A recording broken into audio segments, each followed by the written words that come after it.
আমাদের সন্তানকে দোষ দেওয়ার আগে চলুন আমরা এই ভিডিওটা দেখি, দেখার পরে যার যার মন্তব্য বলবেন।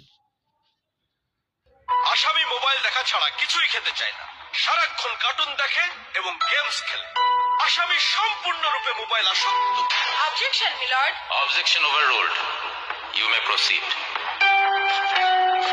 মিলর্ড, আসামি তার বাবার মোবাইল দেখতে দেখতে হাত থেকে ফেলে ডিসপ্লে ভাঙারও রেকর্ড আছে। মহামান্য আদালতের কাছে আসামির সর্বোচ্চ শাস্তি আজীবন মোবাইল নিষিদ্ধ করা জোর দাবি জানাচ্ছে।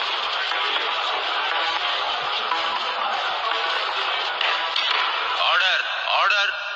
আসামি কি কিছু বলতে চায়? হ্যাঁ, আমি ভুল করেছি।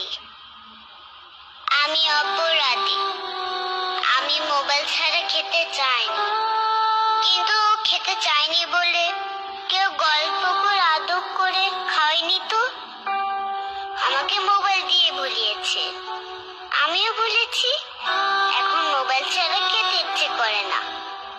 কিন্তু তুমি তো মোবাইলে গেমও খেলো।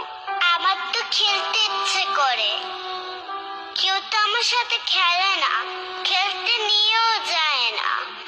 এখন আমি কি করব?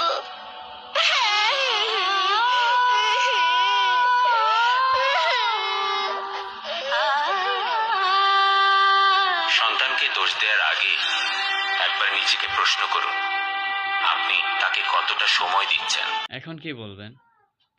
সবাই তো খালি সন্তানের দোষ, সন্তান মোবাইল ছাড়া কিছু খায় না, মোবাইল দেখা ছাড়া কিছু বোঝে না, সবকিছুই মোবাইল, সবকিছুতে মোবাইল, মোবাইল বিরক্ত করে। এখন বলেন তো কার দোষ?